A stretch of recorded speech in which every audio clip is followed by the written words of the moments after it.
Bonjour, bienvenue à la séance d'initiation à la programmation orientée objet et la programmation orientée objet en Java. Donc la programmation objet est vraiment proche de la vraie vie. Donc on va créer un mini projet, mini projet donc de gestion d'une bibliothèque en fait. Donc le projet va s'appeler gestion biblio.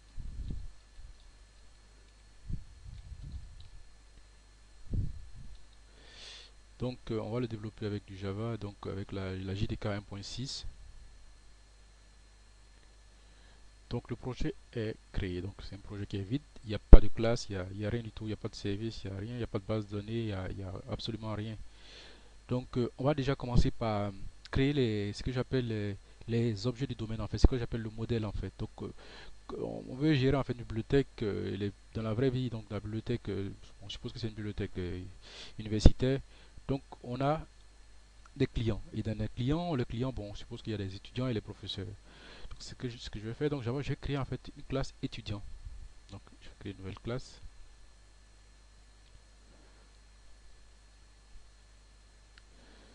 Donc, une classe étudiant.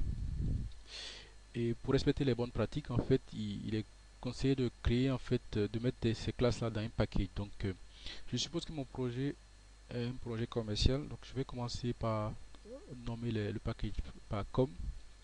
Je suppose il se développe en France. Donc, je vais mettre FR et que la ville, c'est Paris. Et puis, je suppose que l'entreprise qui le développe s'appelle Digi. Donc, j'ai créé, en fait, mon projet gestion biblio. Et j'ai créé un pack qui s'appelle comme fr.paris.digi et j'ai créé une classe qui s'appelle étudiant. Maintenant, en fait, ça c'est vraiment le paquet de haut niveau. Puisque j'ai créé en fait des objets de ce que j'appelle mon modèle objet, en fait, mon modèle en fait, ou mon domaine. Donc je peux ajouter un paquet qui s'appelle domaine. Donc ça, c'est des objets de mon domaine. Donc c'est vraiment ce que j'appelle les entités métiers. En fait, c'est les objets de mon domaine en fait. Donc l'étudiant sera dans mon domaine. Donc je viens de créer en fait une classe étudiant. Donc je vais créer la deuxième classe de mon domaine que je vais appeler professeur. Donc, le professeur aussi fait partie de mes clients. Il est aussi un objet du domaine, il fait partie du projet. Et je me dis en fait un étudiant, un professeur, les deux en fait sont des clients en fait de ma bibliothèque. Donc je vais créer une classe, en gros une classe mère en fait que je vais appeler client.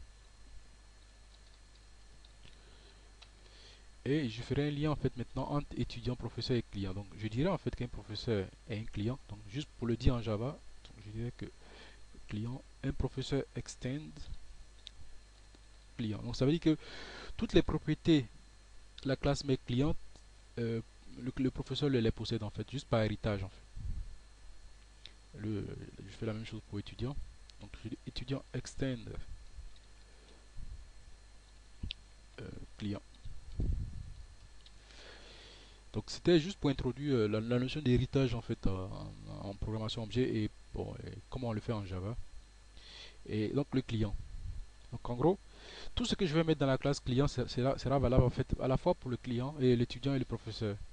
Donc je suppose qu'un client, il a, lorsqu'il va s'inscrire, il aura forcément un numéro, donc un numéro client.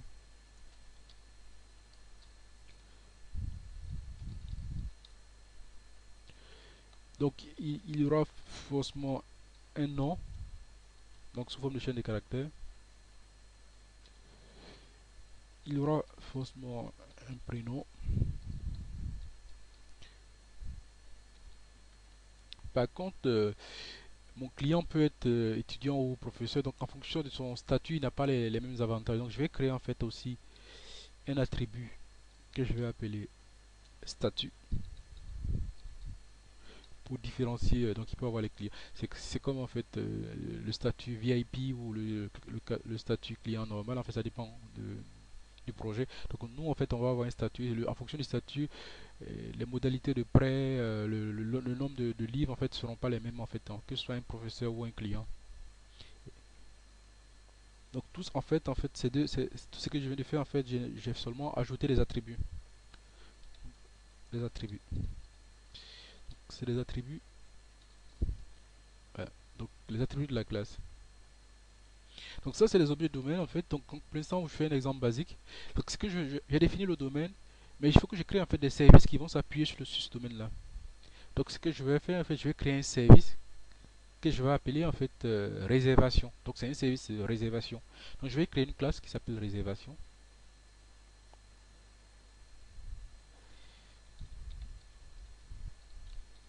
mais qui n'est pas un objet de domaine. C'est pas une entité physique, c'est pas une entité réelle. Donc lui je vais pas le mettre en fait dans le paquet domaine, mais je vais créer un paquet qui s'appelle service. Et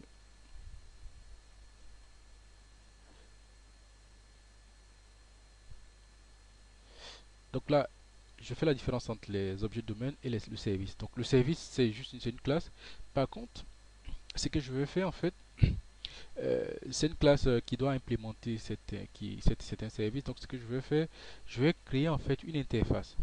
Donc une interface qui va définir l'ensemble des services que je prévois pour gérer ma bibliothèque. Donc je vais créer ici une interface. Donc je vais l'appeler réservation. En gros, c'est l'interface pour ma réservation. Donc puisque c'est une interface, c'est pas une classe, donc je vais définir que la liste en gros, des services que je souhaite ajouter en fait dans mon projet. Donc je suppose que je vais créer juste un service banal en fait. Donc on a un service juste qui nous permet de retrouver le nom de l'étudiant. Donc c'est un service. Donc en gros je crée un service qui s'appelle string, qui s'appelle public. Voilà, donc c'est une méthode publique. Public string get client name. Donc en gros, et je mets comme en paramètre un entier qui s'appelle numéro client. Donc ça c'est juste une déclaration d'un service éventuel que je vais rendre en fait lors de la réservation. Donc avec le numéro de, du client, je peux retrouver en fait son nom. Donc ça c'est juste un exemple basique.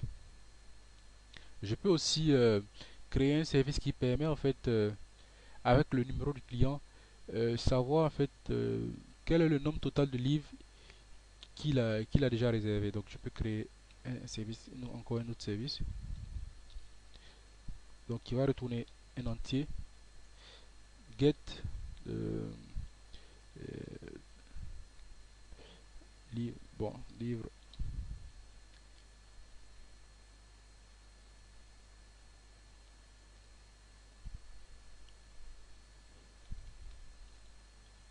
Bon, je vais l'appeler get book number.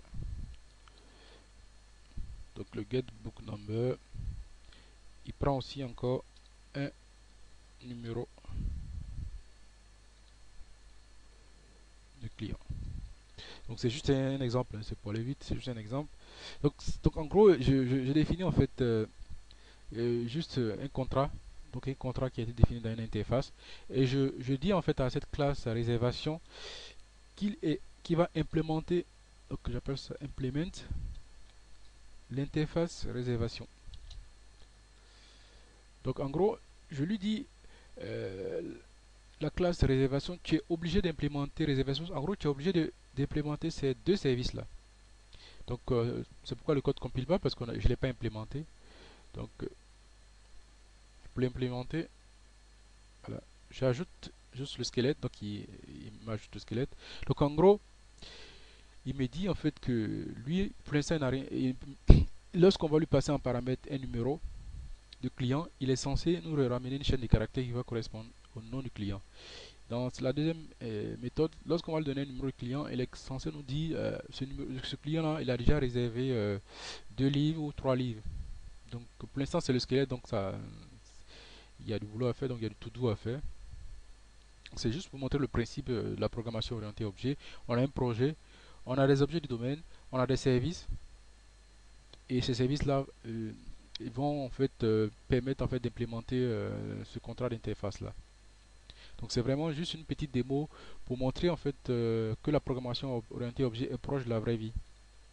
Donc dans la vraie vie, on peut définir un contrat, on peut dire notre bibliothèque doit pouvoir permettre de prêter des livres aux étudiants, aux professeurs, et chaque étudiant doit avoir que 4 livres. Et donc tous ces éléments, on peut les définir en fait comme dans la vraie vie, sous forme de services, sous forme d'objets de domaine, et c'est vraiment concret, la programmation orientée objet. Au début, ça paraît abstrait, mais plus on rentre dans le mécanisme, plus on se rend compte que c'est vraiment proche de la vraie vie. Donc pour comprendre tout ça, pour vraiment, soit pour des passionnés de programmation, soit pour des gens qui veulent vraiment en fait devenir des informaticiens et faire de ça de leur métier, euh, la seule solution c'est de se former. Et moi je propose une formation en ligne directement avec Skype.